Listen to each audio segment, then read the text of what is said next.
রহমতুল্লাহ। আজকে আমরা শিক্ষার সংস্থা নিয়ে আলোচনা করব ইনশাআল্লাহ।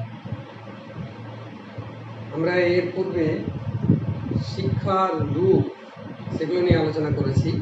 আজকে শিক্ষার সংস্থা নিয়ে আলোচনা করব। প্রথমে আমরা জেনে নিই যে শিক্ষার সংস্থা কাকে বলে। শিক্ষার সংস্থা হলো সমাজে যে সকল প্রতিষ্ঠান প্রত্যক্ষ বা পরোক্ষভাবে শিক্ষার দায়িত্ব পালন করে এবং ব্যক্তি ও সমাজের কল্যাণ সাধন করে, সেই প্রতিষ্ঠানগুলোকে শিক্ষার সংস্থা বলা হয়। আবার বলি, এই শিক্ষার সংস্থা কি, এই ধারণাটা আগে আমরা ক্লিয়ার করব।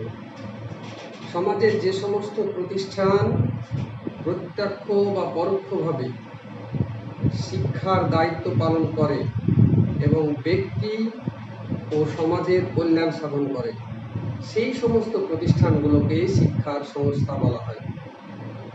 আমরা এবার জেনে নেব যে শিক্ষার সংস্থা কে মোটামুটি দুই ভাগে ভাগ করা যায়। প্রধানত দুই ভাগে ভাগ করা যায়।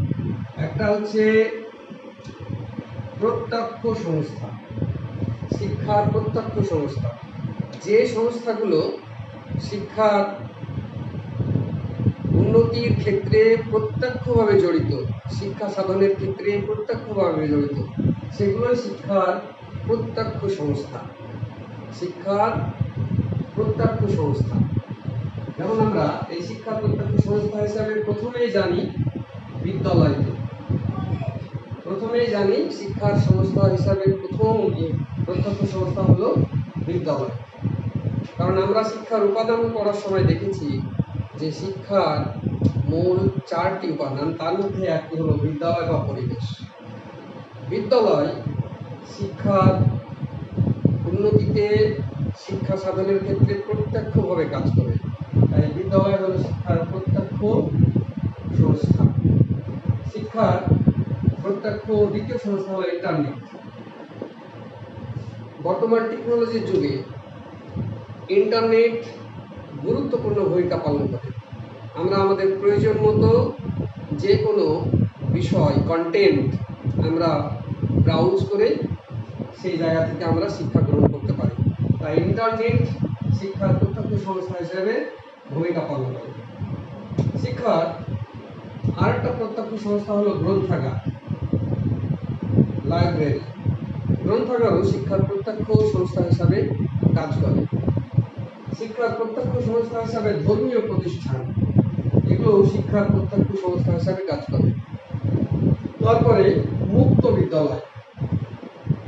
বর্তমানে মুক্ত বিদ্যালয়ের ভূমিকা অপরিসীম।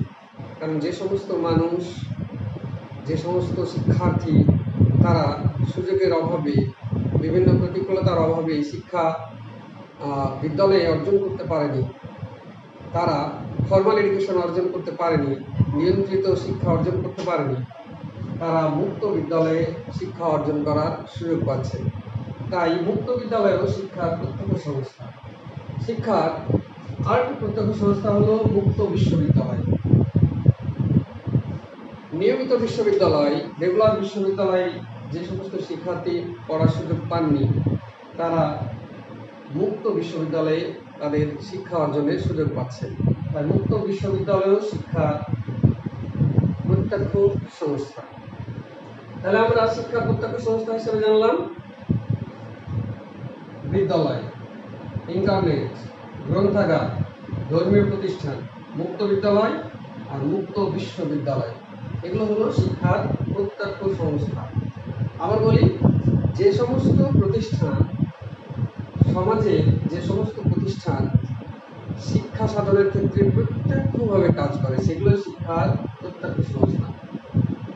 তারপরে আমরা চলে যাই শিক্ষার পরোক্ষ সংস্থা। শিক্ষার পরোক্ষ সংস্থা, পরোক্ষ সংস্থা কোনগুলো? সমাজের যে সমস্ত প্রতিষ্ঠান পরোক্ষভাবে শিক্ষার দায়িত্ব পালন করে শিক্ষার্থী এবং সমাজের কল্যাণ সাধন করে, শিক্ষার্থী এবং সমাজকে উন্নতির শিখরে নিয়ে যায়।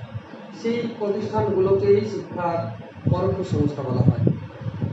পরোক্ষ সংস্থার মধ্যে প্রথম যে সংস্থাটা সেটা হচ্ছে পরিবার। এই পরিবার হলো ইনফর্মাল এডুকেশনের প্রথম যে প্রতিষ্ঠান, সেটা হচ্ছে পরিবার। পরিবার থেকেই শিক্ষার্থী প্রথমটা শিক্ষা পায়। ইনফর্মাল এডুকেশন অর্থাৎ অনিয়মিত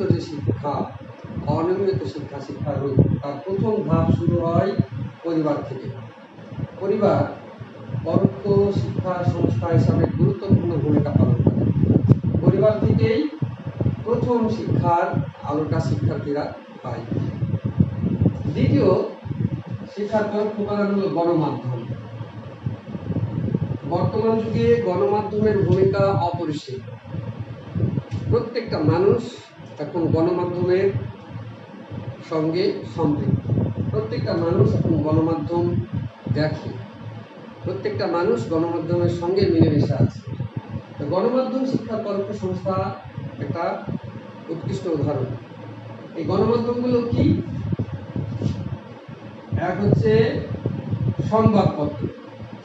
সংবাদপত্রের মাধ্যমে মানুষ শেখে, বিভিন্ন আর্টিকেল, বিভিন্ন খবর, দেশ বিদেশের বিভিন্ন খবর ইত্যাদি দেখে সম্পৃক্ত হয় মানুষ, শিক্ষার্থীরা শেখে।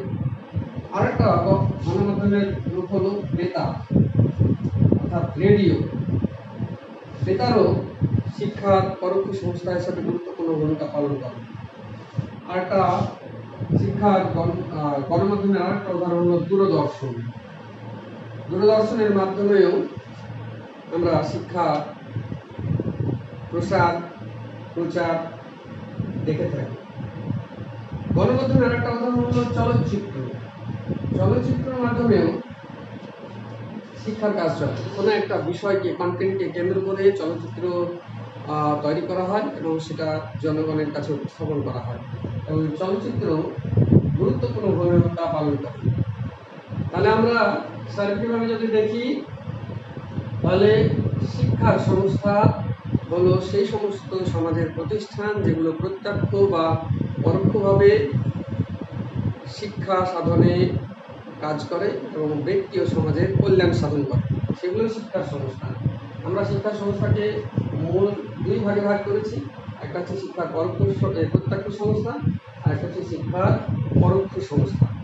শিক্ষার প্রত্যক্ষ সংস্থাগুলো আমরা দেখলাম বিদ্যালয়, ইন্টারনেট, গ্রন্থাগার, ধর্মীয় প্রতিষ্ঠান, মুক্ত বিদ্যালয়, মুক্ত বিশ্ববিদ্যালয়।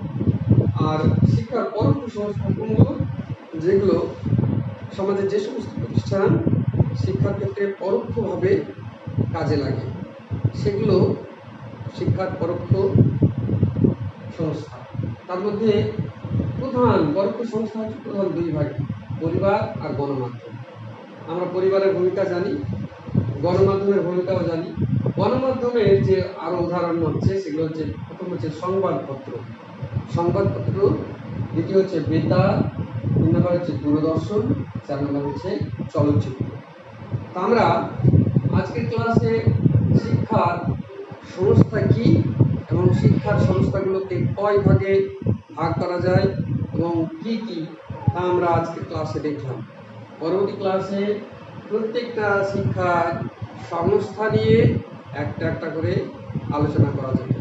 আসসালামু আলাইকুম ওয়া রাহমাতুল্লাহ।